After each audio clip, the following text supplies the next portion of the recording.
আসসালামু আলাইকুম, কি অবস্থা, কেমন আছেন সবাই? আশা করি অনেক ভালো আছেন। তো আপনাদের সাথে শেয়ার করছি মজাদার একটা চকলেট কেকের রেসিপি। তো খুব সিম্পলভাবে এবং খুব সাধারণভাবে দেখাচ্ছি এবং খুব দ্রুতভাবেই দেখাবো।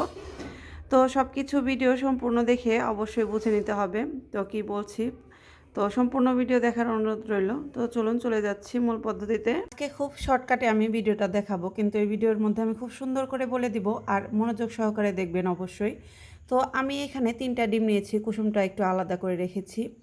আর এই ডিমের জন্য 3টা ডিমের জন্য আমি এখানে চায়ের কাপে মেপে 1 কাপ চিনি নিয়েছি। যারা একটু চিনি বেশি পছন্দ করেন মিষ্টিটা, তারা এখানে 1 কাপ দিয়ে আরও একটু দিতে পারেন। তো আমার বাসায় সবাই একটু মিষ্টি কম পছন্দ করে, সেজন্য আমি 1 কাপই দিয়েছি।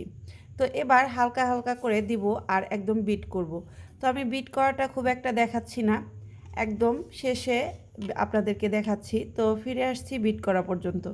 তো আমার ডিমের সাদা অংশটুকু বিট করা হয়ে গেছে, দেখুন চিনিটা গলে গেছে। তো এই অবস্থায় আমি এবার ডিমের কুসুমটাকে দিয়ে দিচ্ছি, দিয়ে এটাকে দিয়ে আবারও বিট করে নিচ্ছি। তো এটাও দেখাচ্ছি না, বিট করে ফিরে আসছি।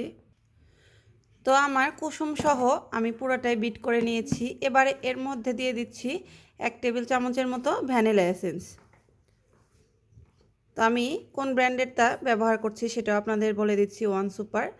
তো এই ব্র্যান্ডের আমার কাছে এটা খুব ভাল লাগে।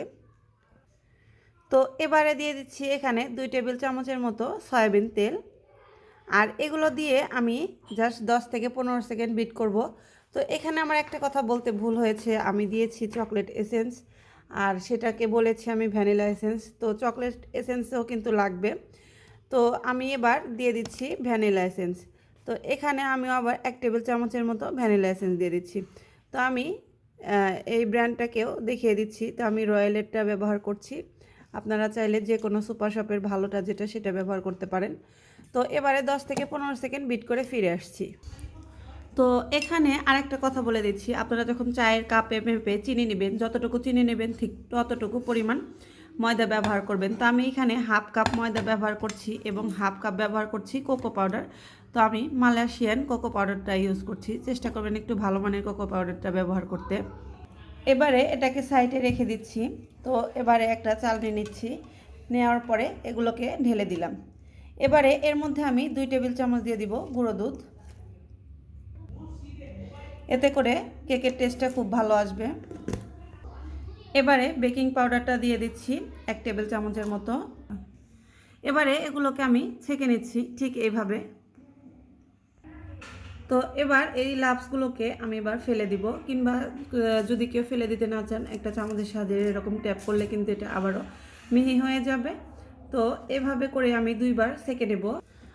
তো আমি খুব সুন্দর করে মিশিয়ে নিয়েছি। এবার আমি সেই কেকের ব্যাটারের মধ্যে এটাকে ঢেলে দিব।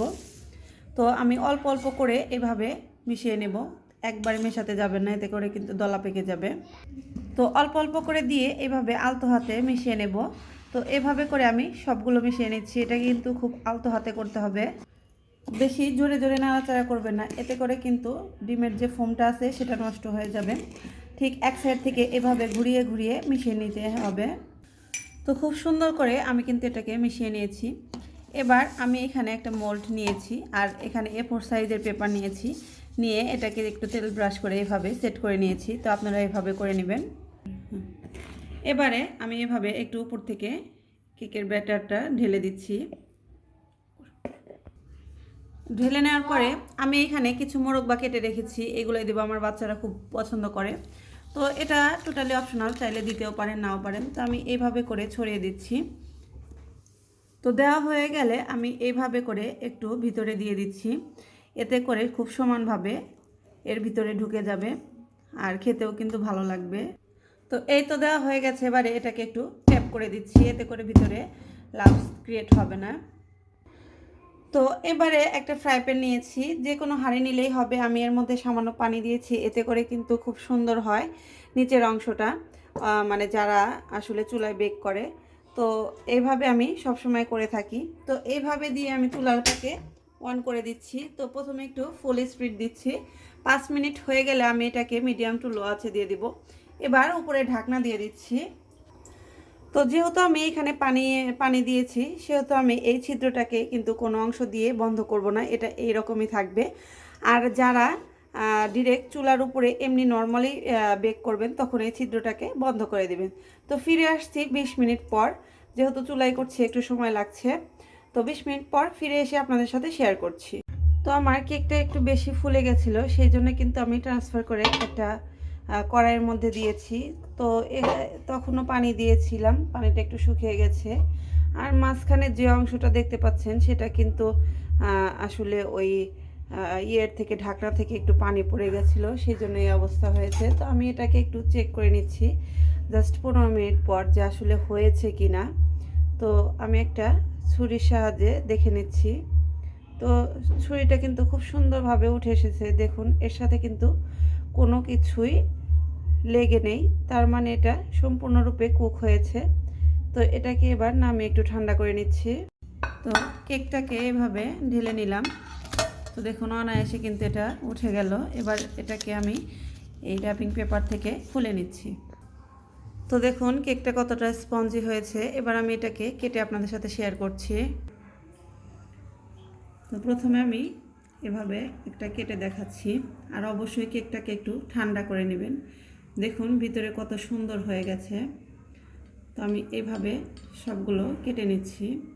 তো একটা পিস আমি আপনাদের সাথে শেয়ার করছি, দেখুন এটা কতটা সফট আর স্পঞ্জি। তো ভালো লাগলে অবশ্যই লাইক, কমেন্ট এবং বেশি বেশি শেয়ার করবেন।